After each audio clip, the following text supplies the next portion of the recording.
Welcome to Channel 18 News. I'm Jim Rogers. Silver Springs police were dispatched to a disturbance on Artist Street where a weapon had been discharged around 7 a.m. last Friday.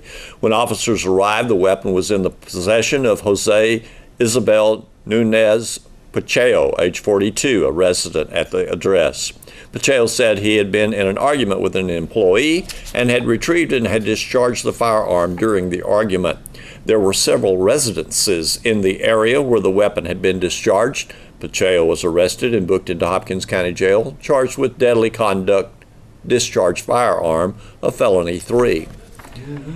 A 550 class black 2008 Mercedes and its 4 passengers were stopped for a traffic violation on Interstate 30 Sunday evening around 5 p.m. As the Hopkins County deputy approached, the vehicle left the scene at a high rate of speed and a pursuit ensued. When the rate of speed reached 150 miles per hour, the pursuit was terminated. Mount Vernon police checked out the vehicle at the site of the arrest at the 129-mile marker. The driver remained in the vehicle, but 3 of the individuals ran on foot. All were located and placed in custody. Located in the auto were 2 firearms. One of the firearms had been stolen in Memphis, Tennessee. Also located in the vehicle, a green leafy substance believed to be marijuana, and over $5,000 in counterfeit currency.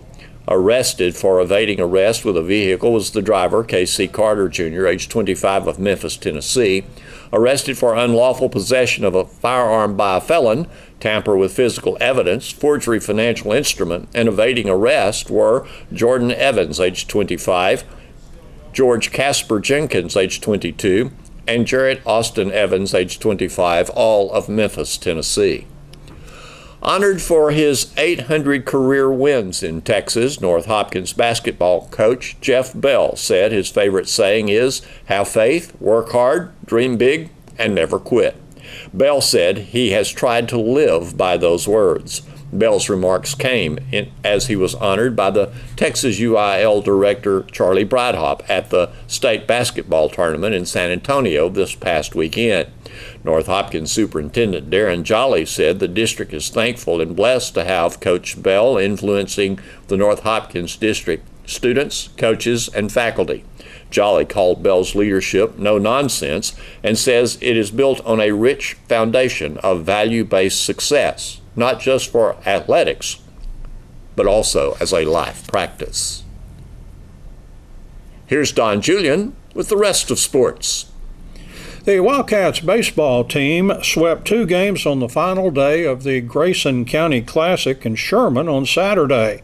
Playing back-to-back, the Wildcats clubbed Salina 13-2 and then topped Sanger by the score 10-5. Now, going back to Friday's 14-4 victory over Bridgeport, the Wildcats scored double-digit runs in the last 3 games of this tournament. Tyler Armstrong got the win against Salina. He was aided by the Wildcats opening the game with an 8-run top of the first inning. The game was called after 5 innings, and Armstrong pitched all 5. Jackson Cheney homered against Salina, and Cheney also hit a home run against Sanger, and he got the pitching win against Sanger as he went the first 6 innings. Cameron Harrison pitched a scoreless 7th inning against Sanger. And the Wildcats hit 10 home runs in the 5-game tournament. I've known Wildcats teams that didn't get that many for a whole season. The Wildcats ended up with 3 wins and 2 losses in the tournament. Thursday, they lost 2 1-run games at Denison. The Wildcats rallied from a big deficit against McKinney before coming up short by the score of 9-8. Then they dropped a game to host Denison as the Yellow Jackets won in a walk-off 5-4 with 2 runs in the bottom of the 7th. But with those 3 wins Friday and Saturday in Sherman, the Wildcats improved their season record to 6-7. Now next for the Wildcats, district play will begin in the new Wildcat Park Tuesday night at 7 as Pine Tree comes to town. The Lady Cats softball team picked up an impressive 7-3 district win at Hallsville Friday night, improving their district record to 2-0. After a long losing streak against Hallsville, the Lady Cats have now won the last 4 games against the Lady Bobcats. Both teams started well on Friday night, scoring 2 runs in the first inning. The Lady Cats added 2 runs in the third and 1 more in the fourth to take a 5-2 lead. The Hallsville picked up a run in the bottom of the 5th, but the Lady Cats were still on top by the score 5-3. Then the Lady Cats added 2 more insurance runs in the top of the 6th, and that's the way the game ended, with a 7-3 Lady Cats win. Lady Cats bats were active as they had 12 hits on the night. Kelsey Wallace hit a home run and drove in a team-high 3 runs. Wallace was also 2 for 4 with 2 runs scored. Alyssa Abram had another big game at the top of the order. She was 3 for 4 with 2 runs scored, 2 RBIs with a triple. Macy Hollins was 2 for 4 with 2 runs scored and a double. Sierra Smith was 3 for 4 with an RBI, and Kate Womack was 1 for 1 with a run scored, a walk, and an RBI. Brinkley Driver was 1 for 4 with a single. Sadie Stroud had a sacrifice, and Abram and Smith had a stolen base apiece. In the circle, Bailey Haggerty got the pitching win, throwing all 7 innings, allowing only 6 hits and 2 earned runs. Haggerty struck out 4 and walked 3. The Lady Cats improved their season record to 14-4, and the Lady Cats will resume district play at Lady Cat Park Tuesday against Pine Tree. Times have changed on this. The JV game will start at 1 p.m. on Tuesday, varsity game to follow at 2:30.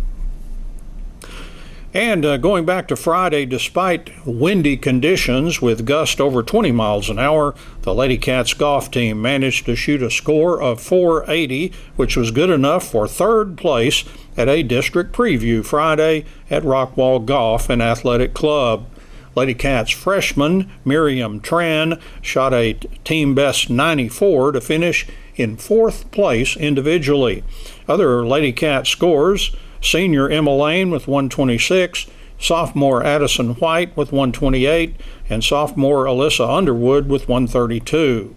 Now the Lady Cats will take a spring break, and they will play next at a 2-day tournament on March 23rd and 24th, sponsored by Pine Tree in Longview at both Wood Hollow and Pine Crest golf courses.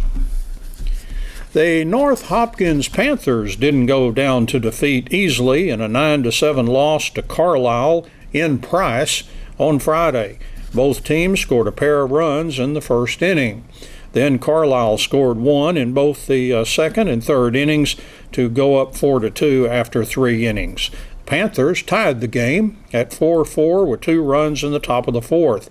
Then, the big inning, Carlisle put up a 5 spot on the scoreboard in the bottom of the 4th, and they led 9-4 after 4 innings. But the Panthers rallied back. They put 3 more runs on the board in the top of the 5th, but they did fall short, 9-7. For the Panthers, Bryson Gillespie had 3 RBIs. Wyatt Wharton was 2 for 3 with a run and an RBI. Chase Williams was 2 for 3 with 2 runs scored, and Jesse Rivera had an RBI. Wharton took the pitching loss, working in relief of the starter Colby Cameron, and Caleb Wyatt also pitched for North Hopkins. Well, walk-off losses tend to sting more than the usual loss, and Friday the Saltillo Lady Lions suffered that fate as Lyndon Kildare scored 2 runs in the bottom of the 6th to win in walk-off fashion 5-4 at a Detroit tournament. After trailing 3-1 after 1 inning, the Lady Lions used a big 3-run top of the 5th inning to go ahead 4-3, and that lead held up all the way until that last inning, in which Lyndon Kildare scored 2 to win it. Lady Lions pitcher Tori Mobley had 6 strikeouts. Paisley Kastner had a double for the Lady Lions. Chandler Bain, Jordan Sester, Alyssa Brown, and Mobley all had singles. Thanks for watching Channel 18 News. Have a great evening.